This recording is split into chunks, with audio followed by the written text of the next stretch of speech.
Welcome to the Wordy Pair Podcast, your go-to hub for all things writing, world building, and the occasional dive into the weird and wonderful world of fiction. We're breaking down the barriers between you and your next great story. Whether you're a seasoned scribe or just scribbling your first sentences, we've got something for you. We'll be discussing everything from crafting compelling characters to dissecting the good, the bad, and the downright bizarre in the world of fiction.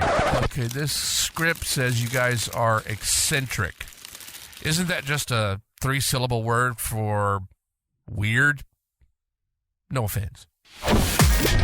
So, whether you're in need of inspiration, a good laugh, or just a couple of weirdos to keep you company on your writing journey, you're in the right place. Thanks for tuning in to the Wordy Pair Podcast.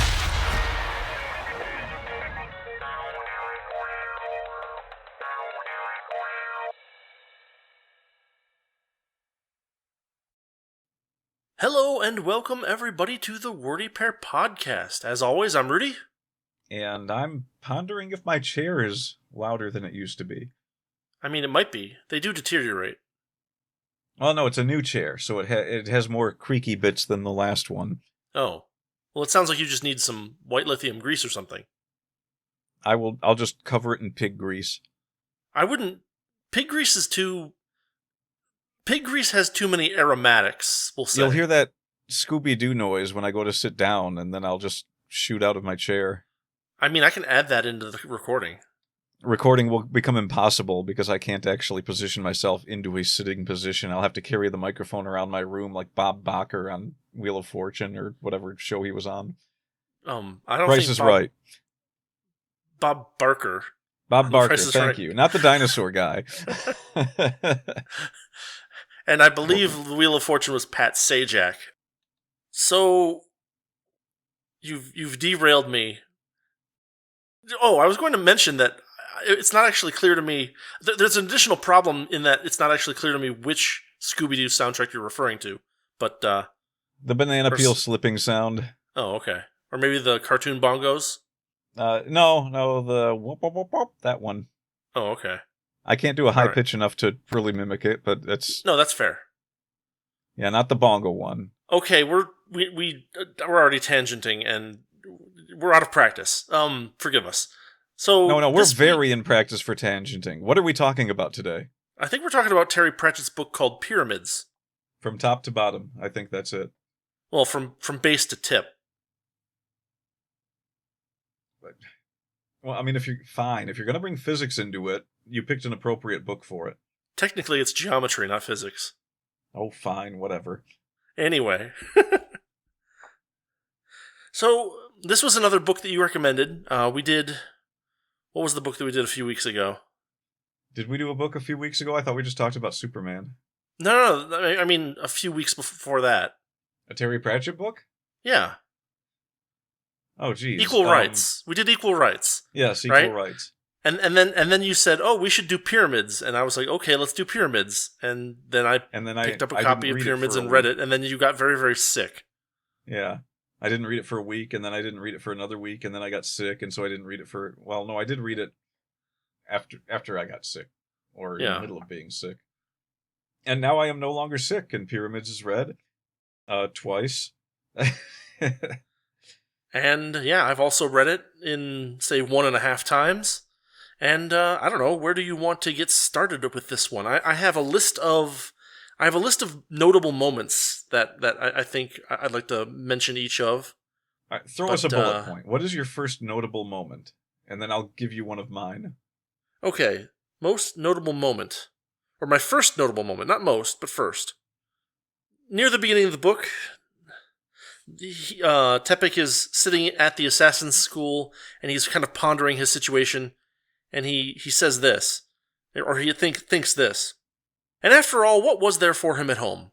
A kingdom 2 miles wide and 150 miles long, which was almost certainly entirely underwater during the flood season, and threatened on either side by stronger neighbors who tolerated his existence only because they'd constantly be at war if it wasn't there.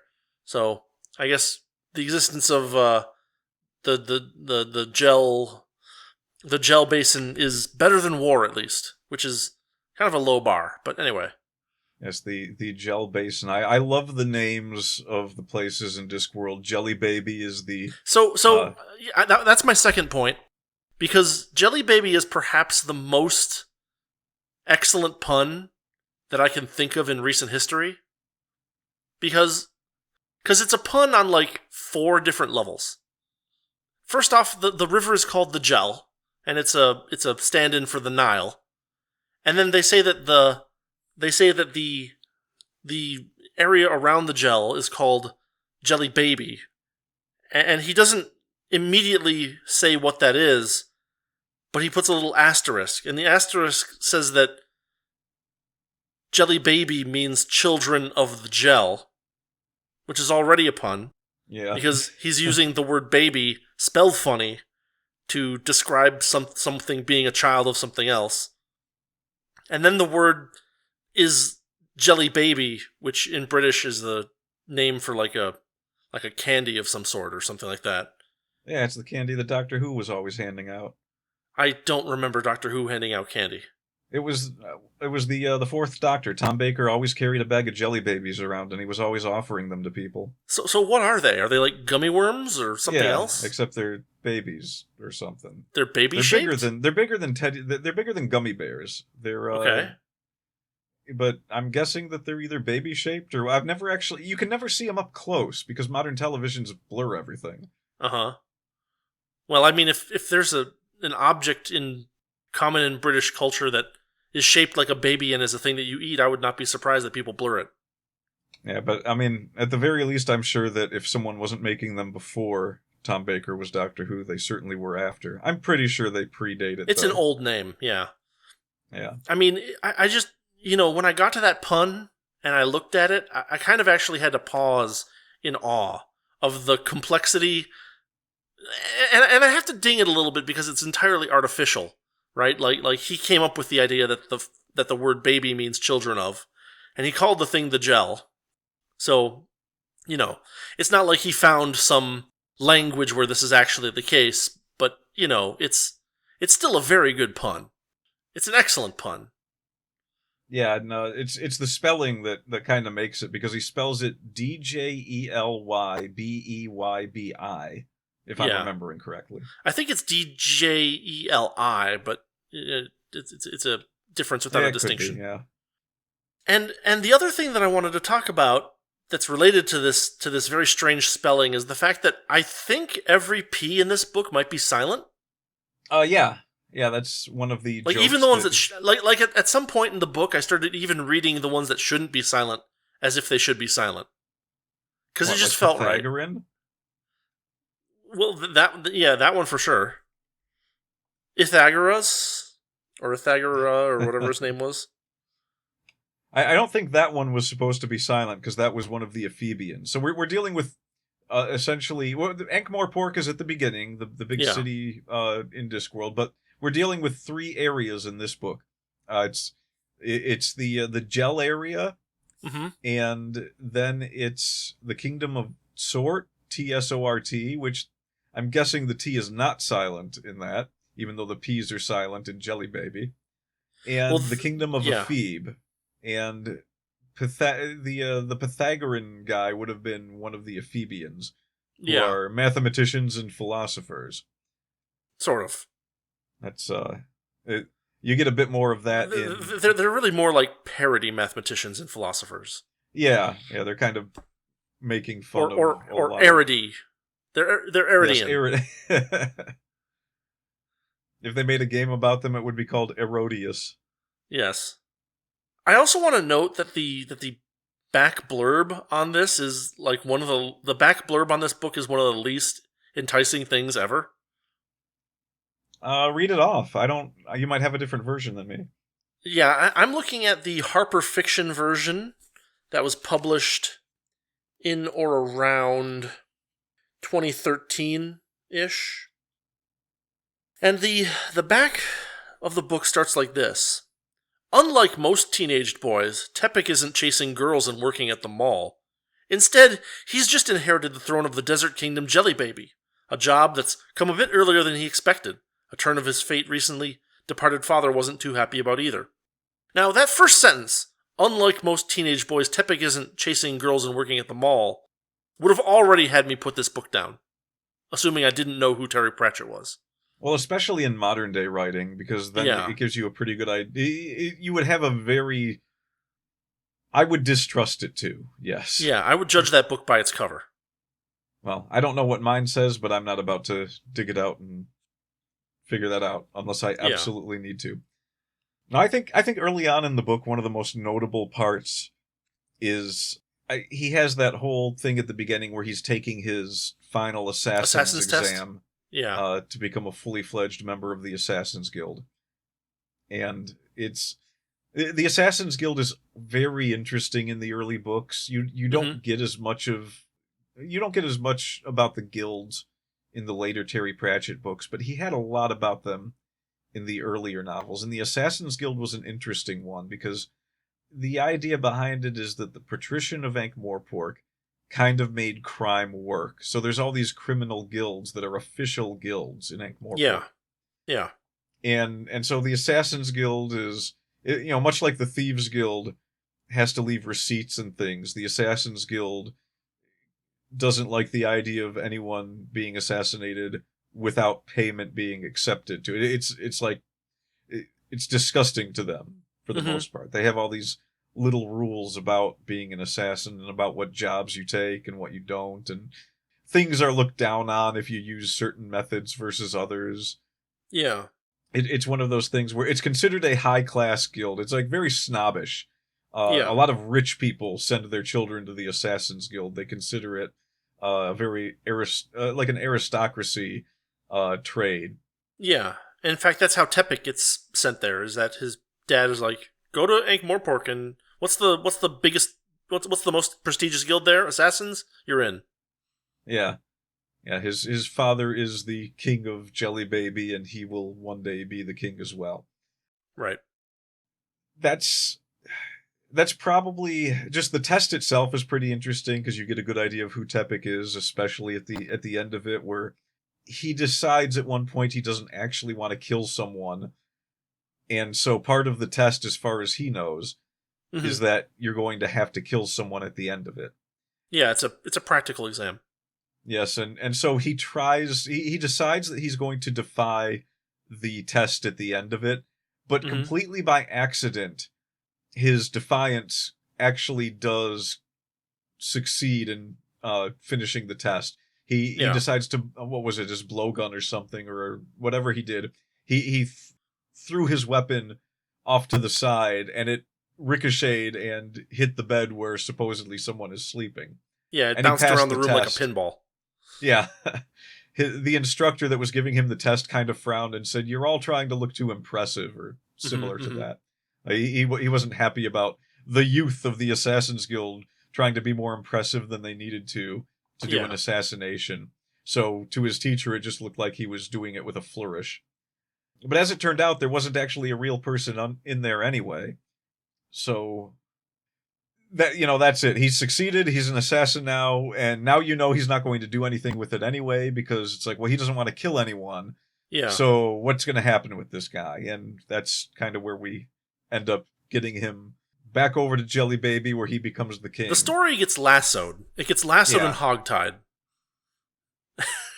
So what's another point? He's just living his life as an assassin, and then all of a sudden we move. That is, the perspective of the narrator moves from Ankh-Morpork to Jelly Baby, and suddenly Tepik's father just basically up and dies unexpectedly, and death shows up, and there's some conversation there.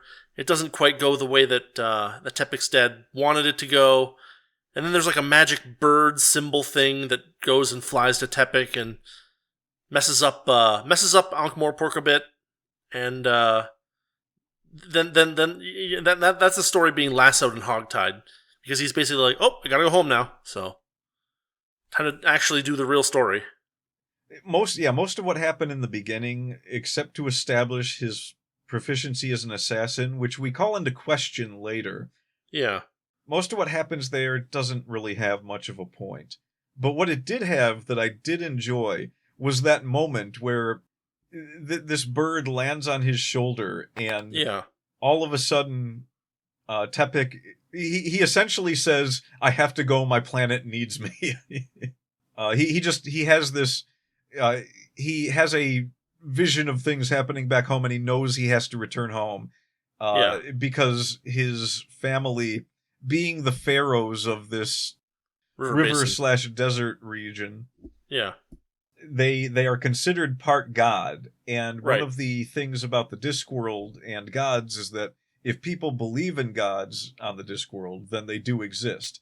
And so thousands of generations of people believing that their pharaoh was a god imposed a partial godhood upon his family. Right. That's represented by the bird. Yeah, so the godhood is passed on from his father to him. But you also find out that the godhood doesn't mean much because none of them really understand if any of it actually does anything. For instance, the big thing throughout the story is that everyone looks to the king of Jelly Baby as he's the pharaoh that causes the sun to rise in the morning.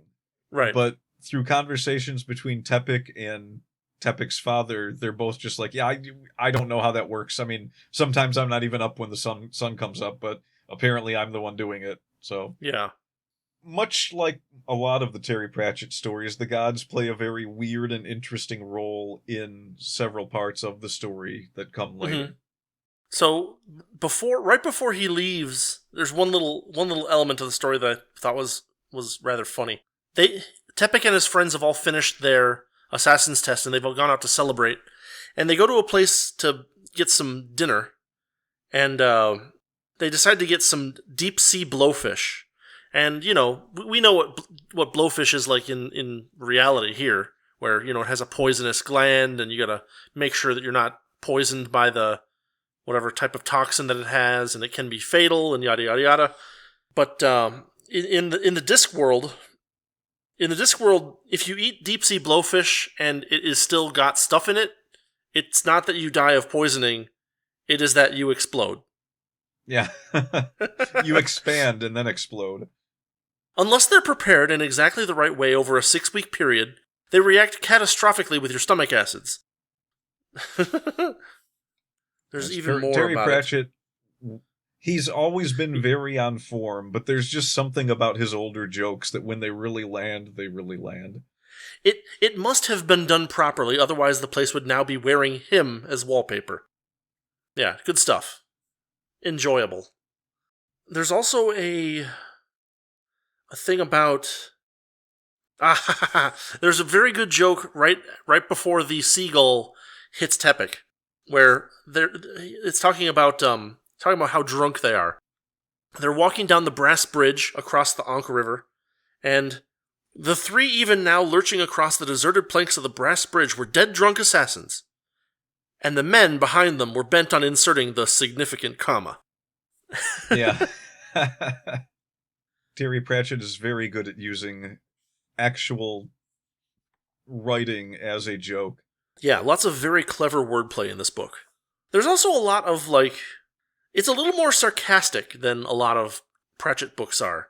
Because one of them, once we get back to Jelly Baby, there's this character named Dios, and he's like the head priest, and the way that he's treated by Tepik especially, is kind of very much in a sarcastic way, which lends a little bit of a different tone to this book than a lot of his other books, which are a little bit more lighthearted often.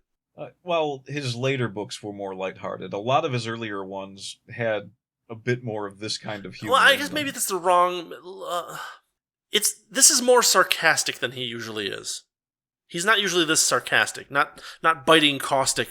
Maybe dark, but not, deliberately caustic, Whereas when Tepik gets to Jelly Baby, he's just like, yeah, whatever, I don't really care about all of your stuff. I'll do it because you're telling me to, and I don't know what else to do, but no one actually really believes this stuff. Yeah, it's kind of a thing that, because of the way this book is written and because of a later book called Small Gods, Pyramids almost feels like a precursor to Small Gods. because he kind of does the same thing in that book where, Dios is a hardcore believer in the traditions of Jelly Baby, but also when it comes down to it, he's not a believer at all. Right. But far be it from anyone to tell him that. Yeah.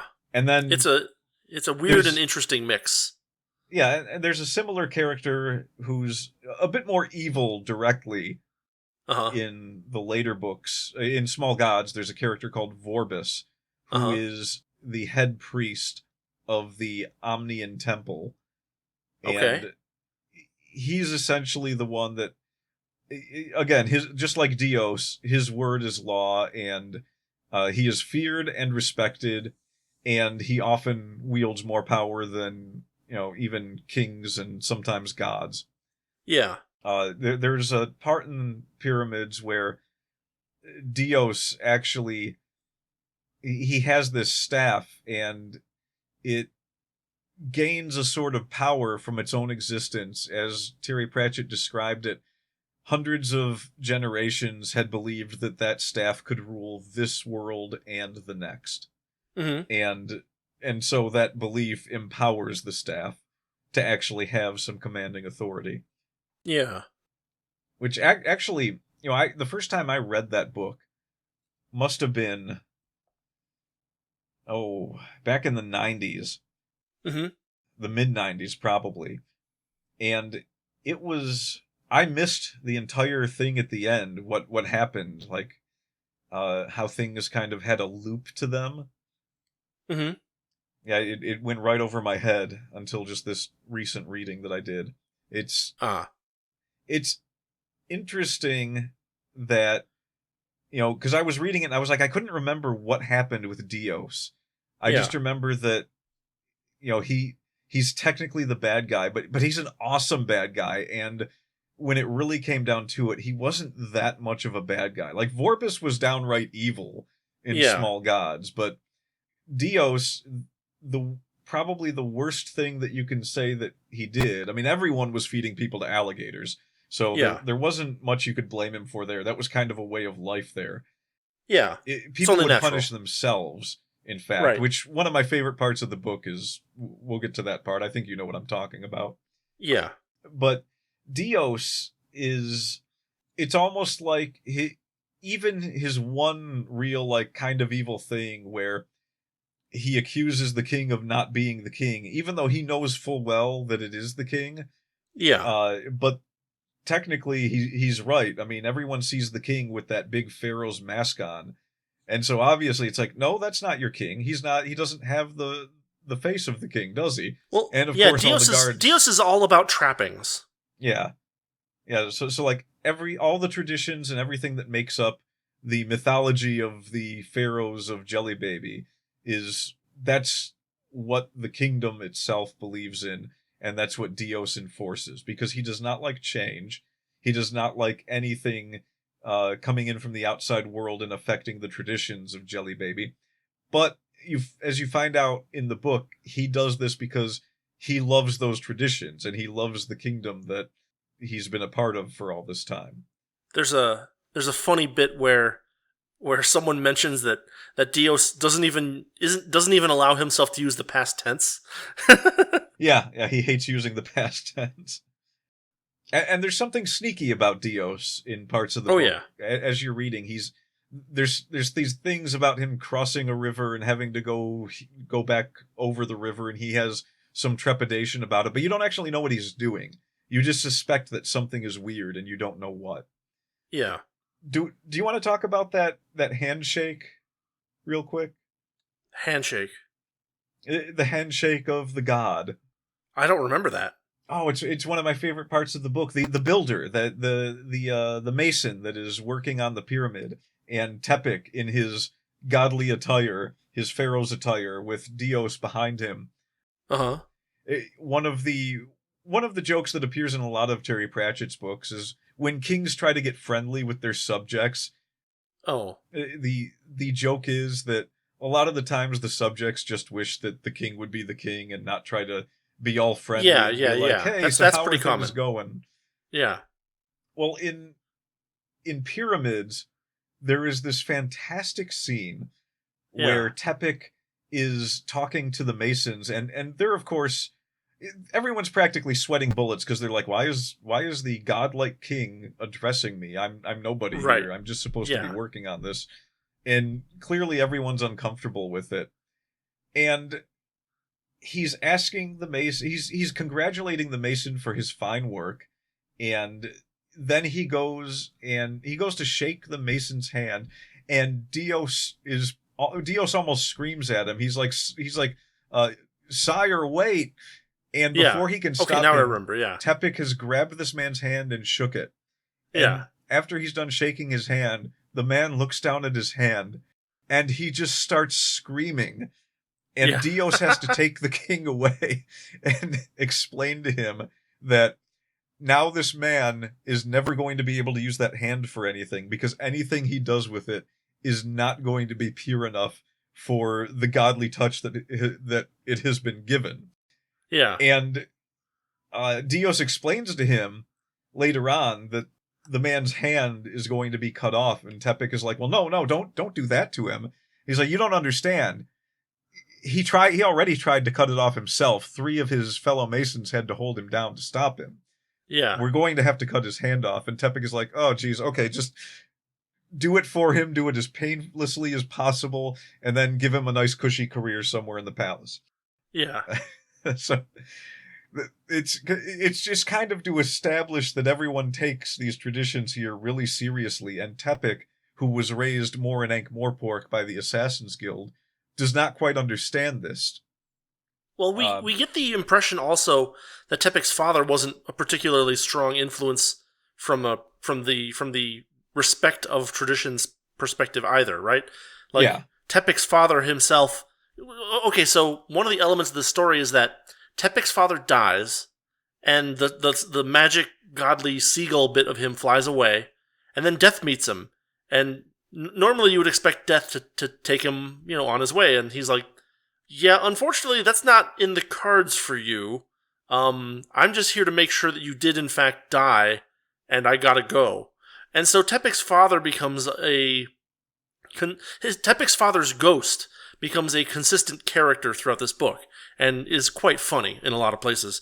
But like everyone is speaking for him when everything that they're saying that he would have said are the opposite of the things that he actually would have said. He's like, no, I told people I didn't want a pyramid. And they're like, he's going to get the best pyramid. And he's like, no, please stop. And then they're like, yeah, it's going to be a great pyramid, bigger than all the others. He's like, no, I really don't think it's important. And of course, he can't get through to anybody. Well, that's kind of where Dios is at his best in this story. Yeah. Dios is considered the path to communication with the gods and the dead. Mm-hmm. And so Tepik will make a proclamation as the king, and then Dios will immediately step forward and say what His Majesty means, and he will launch into this thing that is usually completely the opposite of what Tepik said. And then Tepik will pull him aside and say, what am I here for if you're just going to put words in my mouth? And Dios will say, I'm not putting words into your mouth. I'm interpreting the true words of your Majesty, or whatever he called him. Mm-hmm. He had these long expressions for what he would call Tepik whenever he would start to interpret for him. It would be a whole paragraph of His Holy this and the bringer of this and yada yada. Because it's one of those things where as the myth continues to exist, more stuff gets rolled into it, like a snowball rolling down a hill. Yeah. You know what? I'm gonna pull the book out. All right. It's on a different bookshelf. Of course it is. It's behind a squishy duck. That I did not expect. They never expect the squishy duck. It's like the Spanish Inquisition. It's true. Okay. I'm probably not going to be able to find... It's a recording. You can take your time. Yes, we can edit this. Or not. Ugh. The Chicago Tribune called this book humorously entertaining. Humorously entertaining. Very... Thank you, Chicago Tribune. What a wordsmith. That's why you work at the Chicago Tribune. Oh, so in the attempt to keep traditions alive, Dios did many things that were much to the disappointment of Tepic. Yeah. Early on, when Tepic arrives in the kingdom, he finds out that he has a bed that's basically a slab of stone. And so he's trying to order a mattress and a pillow and things. And Dios, said Tepic as the high priest was leaving, "Sire, I ordered a feather bed from Ankh-Morpork some weeks ago. I suppose you would not know what became of it." Dios waved his hands in an expressive gesture. "I gather, sire, that there is a considerable pirate activity off the Callian coast," he said. "Doubtless the pirates are also responsible for the non-appearance of the expert from the Guild of Plumbers and Dunnikin Divers," Tepic said sourly. "Yes, sire, or possibly bandits, sire. Or perhaps a giant two-headed bird swooped down and carried him off," said Tepic. "All things are possible, sire," said the high priest, his face radiating politeness. "You may go, Dios." That word, Dunnikin Diver, by the way, there's an asterisk for that one. Dunnikin Diver, defined here by Terry Pratchett. A builder and cleaner of cesspits, a particularly busy profession in Ankh-Morpork, where the water table is generally at ground level, and one which attracts considerable respect. At least, everyone passes by on the other side of the street when a Dunnikin Diver walks by. Yeah. So I'm actually past the part with the man that got his hand shook. Yeah, this is after the beginning of the building of the Great Pyramid. Right. Oh, here we go. So he's visiting his father as his father's being embalmed, and he says, "Hello, father." The shade of Tepekimen the 27th, which had been watching him closely, hurried across the room. "You're looking well," he said. "Good to see you. Look, this is urgent. Please pay attention. It's about death." "He says he is pleased to see you," said Dios. "You can hear him?" said Tepic. "I didn't hear anything." "The dead naturally speak through the priests," said the priest. "That is the custom, sire." But he can hear me, can't he?" "Of course. I've been thinking about this whole pyramid business, and look, I'm not certain about it." Tepic leaned closer. "Auntie sends her love," he said loudly. "He thought about this. That's my aunt, not yours. I hope," he added. I say, can you hear me?" "He bids you greetings from the world beyond the veil," said Dios. "Well, yes, I suppose I do, but look, I don't want you to go through a lot of trouble and We're going to build you a marvelous pyramid, father. You'll really like it there. There'll be people to look after you and everything." Tepic glanced at Dios for reassurance. "He'll like that, won't he?" "I don't want one," screamed the king. "There's a whole interesting eternity I haven't seen yet. I forbid you to put me in a pyramid." "He says that is very proper and you are a dutiful son," said Dios. And it's just, Dios is just winging the whole thing, but he's got it down to a science because he's been doing this forever. Good stuff. Yeah, so Dios is actually my favorite character in this book. Tepic is okay, but he's not one of the best lead characters Terry Pratchett ever did, and not enough was really done with him. Yeah. The culmination of this book, the real problem of this book isn't as interesting as the interactions between Dios and Tepic and the world building of Jelly Baby, which this is the only book that really touches that particular area of Discworld. The world building, then the unbuilding, and then the rebuilding.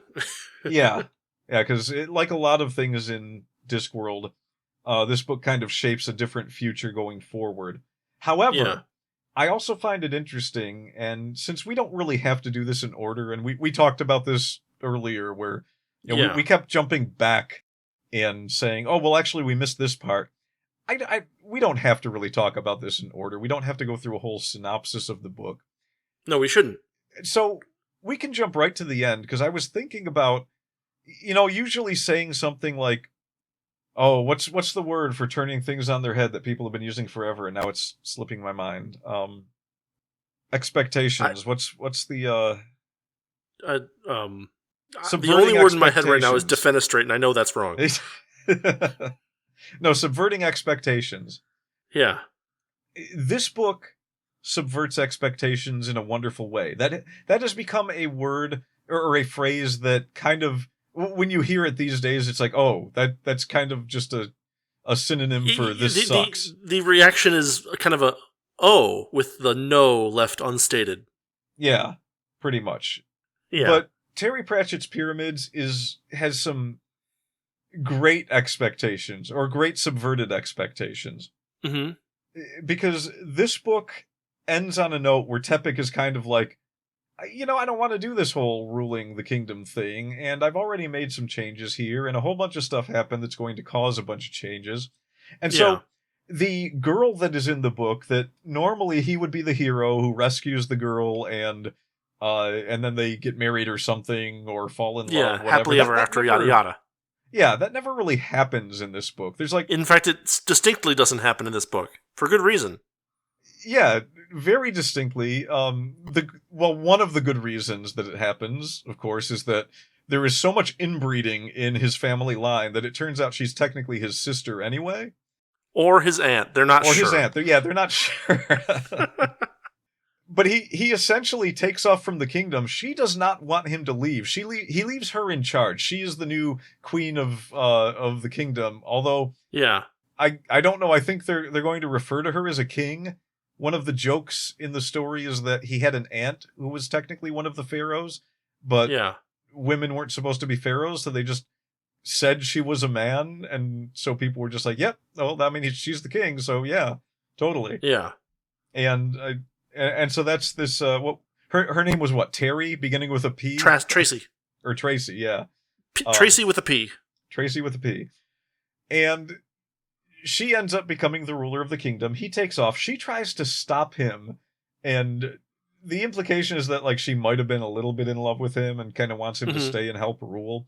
And he's just like, nah, I kind of got my own life I want to live. And there's also a hefty helping of her not wanting the hassle. That's true too. And the new high priest that takes over because Dios kind of vanishes at the end. Yeah. He thinks he's going to wield the same authority and power that Dios did, but he is no Dios, and she immediately gets him under her thumb. So the book has a very, I won't say it's the greatest conclusion, but it has a satisfying conclusion just because everything ends up a little topsy-turvy, and it doesn't end the way that you kind of think it would end normally. It doesn't end the way you expect in a lot of different ways. Yeah, but it still ends in a great way, and so subverting the expectations here was done with a flair of originality and fun. Yeah.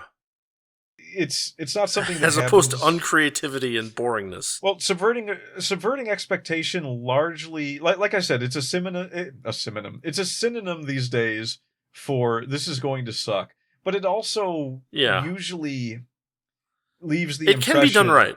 Yeah, it can be done right. But most of the time, people use it just to say, "Oh, well, I wanted to do something stupid, and you're supposed to like it because I'm subverting your expectations." Most of the time, it's because someone wants to avoid trope A, and then they wholeheartedly fall into trope B. Yeah, or even worse, they do something that is definitely not a trope, but it's just bad. Yeah, and so their excuse for it being bad is that subverting your expectation was better than falling into the Don't trope. You like nothing better than something?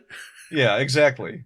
And it's just, I don't understand that logic because I don't know how brainwashed people have gotten to the point where they will make a bad story rather than just use a trope that works.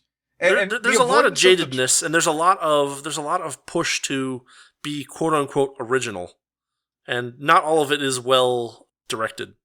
Yeah, well, it's not just that. You can, be original with a trope. That's all you've got to do. That's what everyone does. But it's a trope. It can't be original if it's got a trope in it.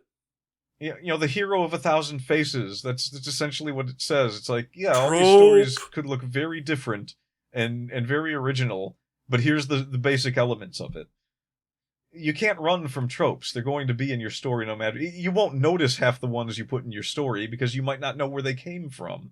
No, they're much older than you, and that's by definition. Look, characters can't have arcs. That's tropey. Yeah, like, what do you do with a character if it can't have an arc? And, the things that people are calling tropes, too. It's just so ridiculous that this is... I guess this is our, bit about writing for this one. A sentence with a subject and a predicate? How trite. So, someone is seriously going to do just a bunch of squiggles and be like, yeah, I thought using words was too tropey, so... Yeah, that's James Joyce. We've talked about him before. Oh, did he already do that? Okay. Yeah. It's like that guy that wrote that book that's nothing but the word Doug. Is there a guy that did that? There is, and it became a bestseller. Wow. I I am strongly inclined to never write again. Well, I mean, bravo to him for marketing it in a way, and he did it as a joke, but he sounded pretty certain that it was going to sell when he explained why he was doing it. Uh-huh. I think the book was called Doug or something, and the only word that appears in the book is Doug. It's like 400 pages, and he put it in a category on Amazon that was like, didn't have a lot in it, so that it would become the number one selling book in that category, and it was something like some kind of gardening category or something. and so he was showing simultaneously how something so stupid could not only be a bestseller, but it could take number one in a category that's not even related because of the way the algorithm works on Amazon. Fun. Yeah, it's too bad that he called it Doug. He could have had a really good opportunity for a Namco crossover. Well, that'll be the sequel, I'm sure. Well, no, the sequel's Mr. Triller. Well, what are we going? I mean, that book would have to be called Dig Dug Drill. I mean, I guess you could do that, sure. It kind of makes sense, too, because in Dig Dug, you dig, and having dug, you can now go on to drill in the descendant of Dig Dug, which is Mr. Drill. Are we overthinking this? We're probably overthinking this. Well, that's okay, because I completely lost my train of thought on this book. So what else happened that was interesting in this book?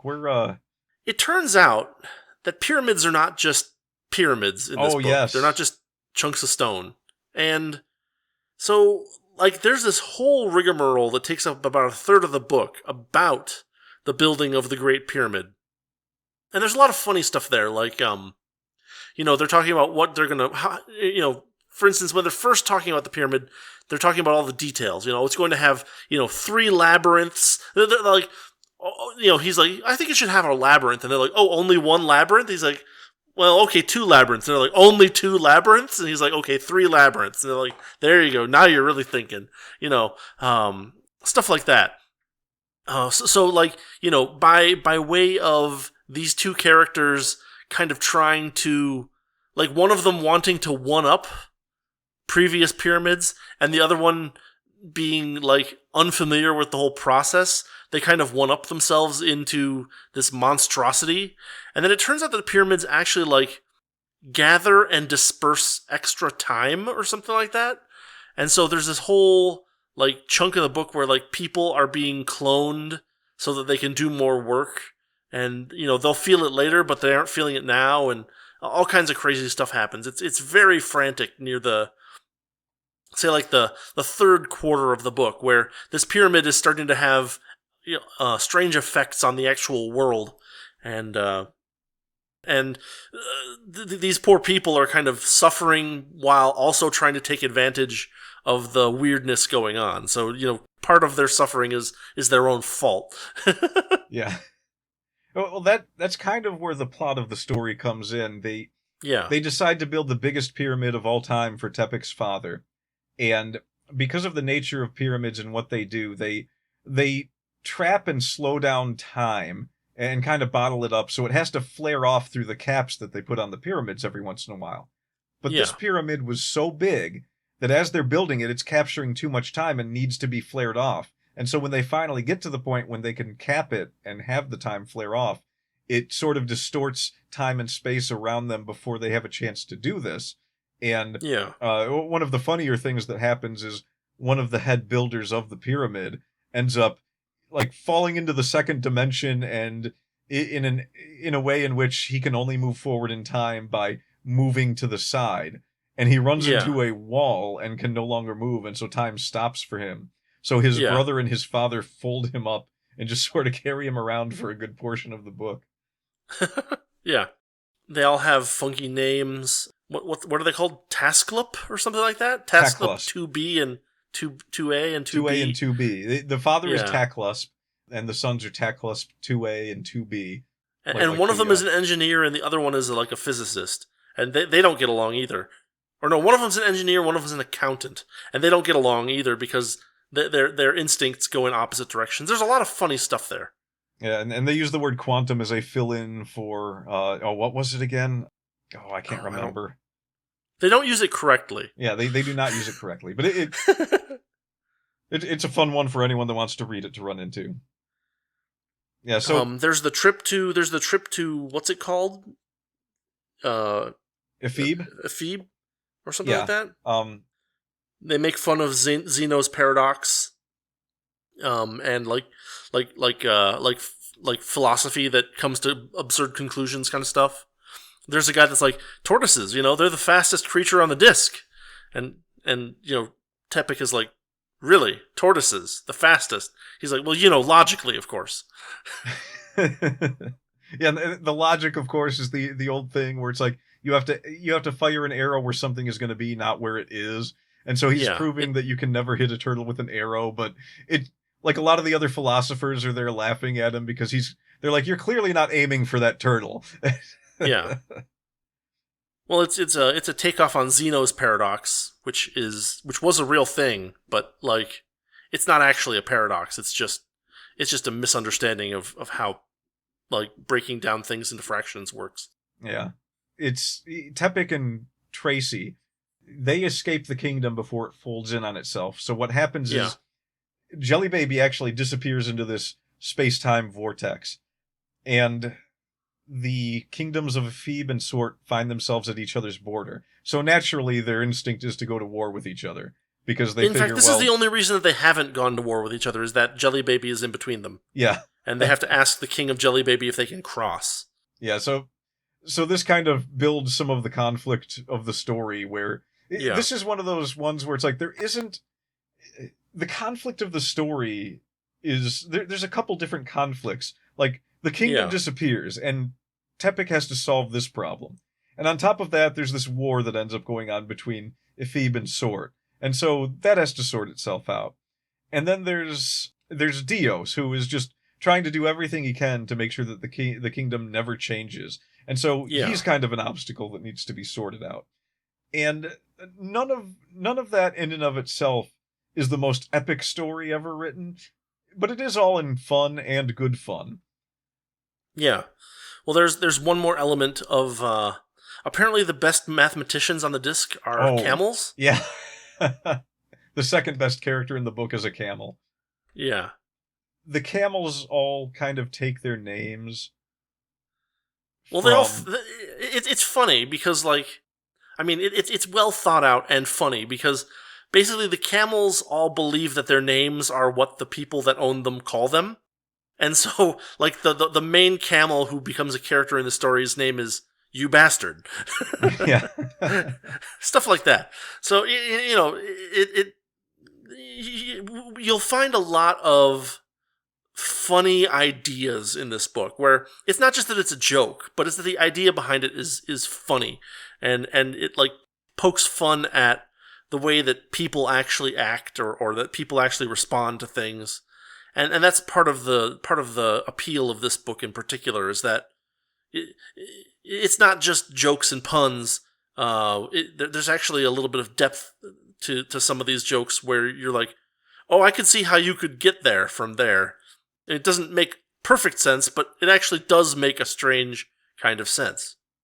Yeah, and one of the things I never forgot from the first time I read this book was that the scene where the camels, like, Tepic tells the camel that he essentially says he's going to beat him with a stick if he doesn't figure out how to get back to the kingdom.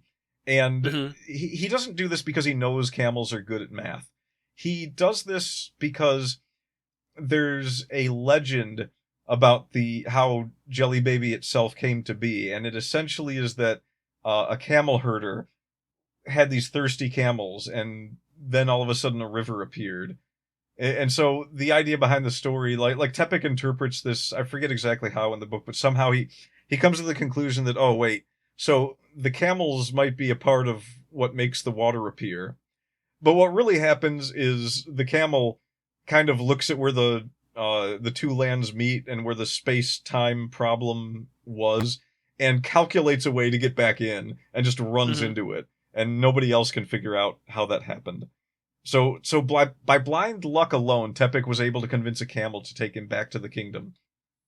Yeah. I mean, the story about the founding of Jelly Baby is true. We find that out at the end as well, so. Yeah. Do we want to spoil the ending? Because I did think it was kind of cool. No, I would say not. Okay, yeah, because I missed it the first time. But what happens at the end, it's like, oh, so that's what the deal is with Dios. Yeah. It wraps it up into a nice little package. Yeah, quite literally.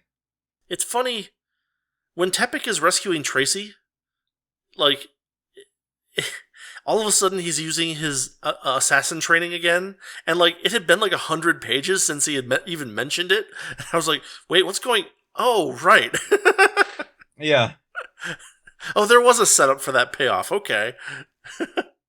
But it was also kind of funny because there's no real. The only really big reason that assassination comes into play is the crux of how the problem is solved is that Tepik decides that he's got to assassinate this giant pyramid that was built in order to save the kingdom, because the pyramid is causing everything to be problematic. So what happens is that the giant pyramid has folded space and time into itself and locked Jelly Baby into its own universe. And in this universe, the power of everyone's belief is getting out of control to where the gods actually appear.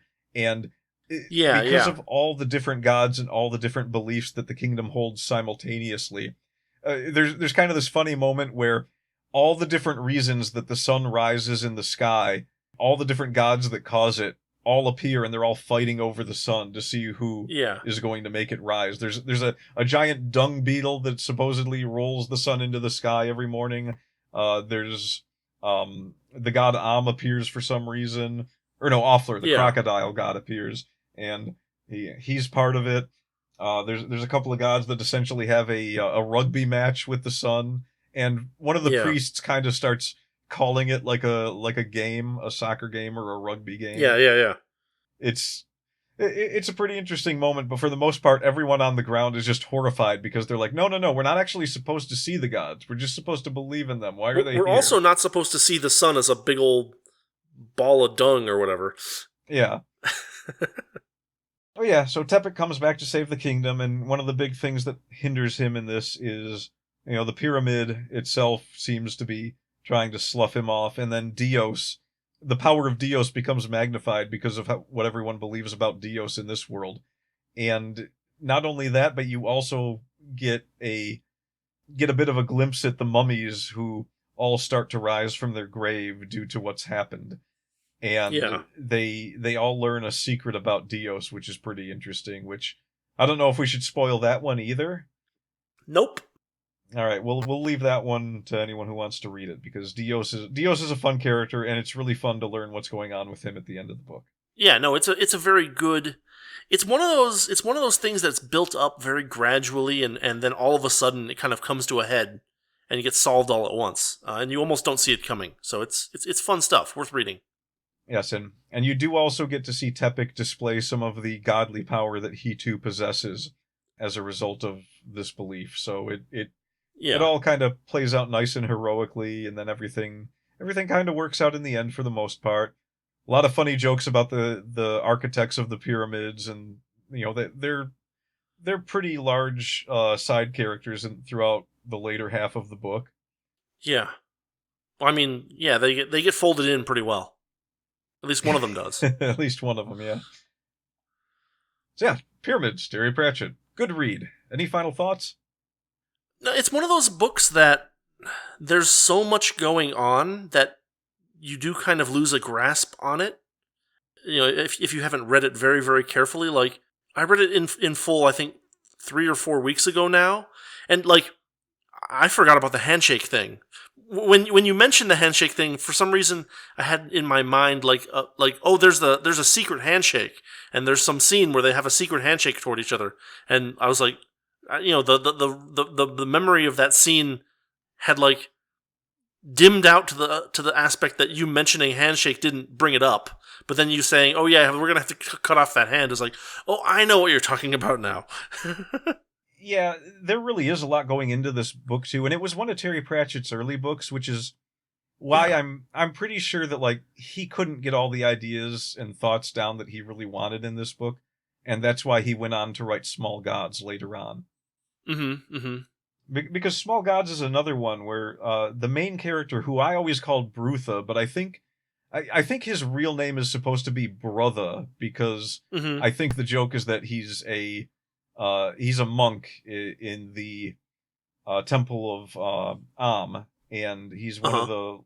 He kind of just works the cabbage fields, and he becomes the head only brother. Well, he becomes the only... It turns out he becomes the only person in the world that actually believes in the god Am, because that is a book about how the god Am wakes up in the body of a turtle and has no idea what's going on, and he actually thinks he is a turtle until he runs into Brutha, and he has to explain to him that no, everyone else in this kingdom doesn't truly believe in me anymore, no matter what they say. And it's a religious kingdom, so like, they're in a temple and everything, and the head priest Vorbis, Brutha, is there, and he's like, well, surely this guy believes in you, and the god Am can... Brutha's the only one that can hear Am speak to him, because he's the only true believer. And so Am tells him, no, this guy can't hear me at all. He is not a true believer. And it's another one where, Brutha is a hardcore believer, so he considers that blasphemy, but then he doesn't know how to wrap his head around that because his own god is telling him it's true. Yeah. And how the hell is he going to prove it? Yeah. and it's a great... That I really like. That's one of my favorite Terry Pratchett books. It plays out a lot of the same ways that Pyramids does, though, where Brutha leaves the kingdom. He's essentially chased out when chatter gets around that he might be talking to the god Am, and Vorbis has lined himself up to be the next true head of the church or whatever. Yeah. I forget what the title was, but he's going to become the head of everything, the head of the temple.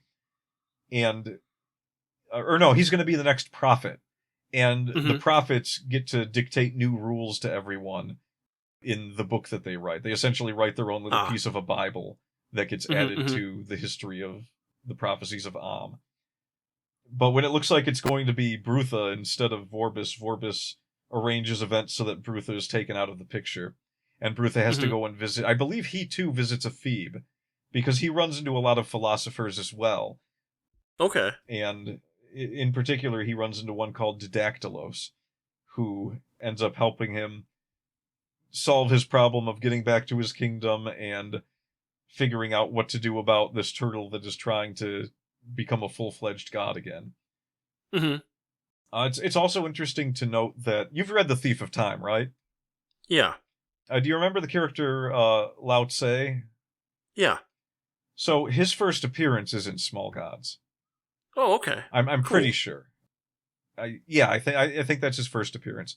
He might appear in one other book somewhere, but I think that it wasn't until The Thief of Time where he has a really major part.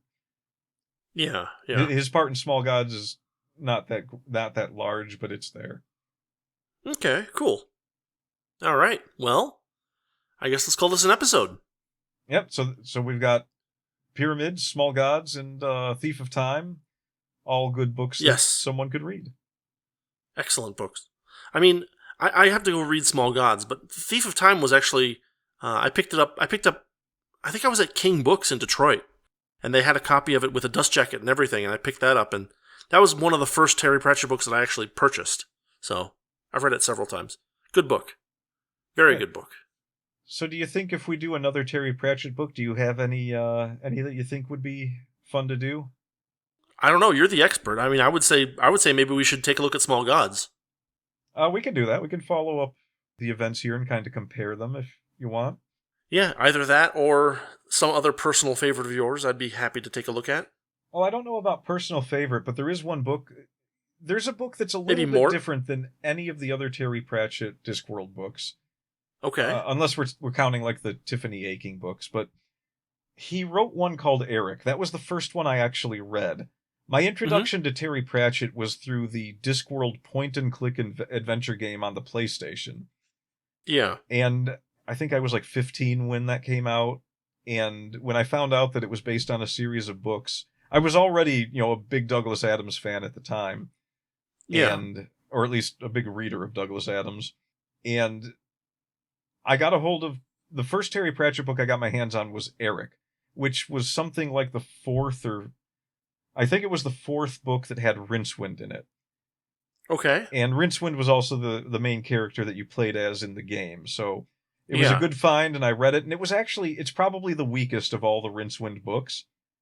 But it also was very different in a lot of ways from everything else, because it all took place in not really on the Discworld, but in Discworld's hell.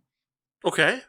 So it had a lot of like Rincewindisms, I'll say, where it's like Terry Pratchett slowly built up Rincewind as this character who was constantly close to death but never actually died.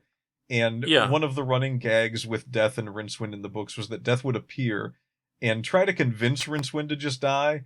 And there was always weird stuff going on. Like, Death is usually pretty infallible in the books. He knows when people are going to die, and when weird things are happening, he can interpret it for the most part. Yeah. But with Rincewind, he would always have trouble. Like at one point in one of the books, he's looking at Rincewind's hourglass, and the sand is flowing up, and he's just like, he's shaking it, and he's like, what the heck is going on? Well, we'll find our way to some more Pratchett in the near future. Yeah, we can dot it out a bit. We don't have to do another one right away, but I mean, I the wouldn't Wordy mind. Pratchett podcast. Yeah. I mean, except for our April Fool's episodes, I'd say that would be pretty peak. I mean, for you. Yes, for me.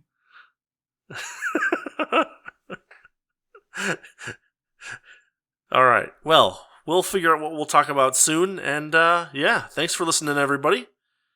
As always, I'm Rudy. And I'm Justin.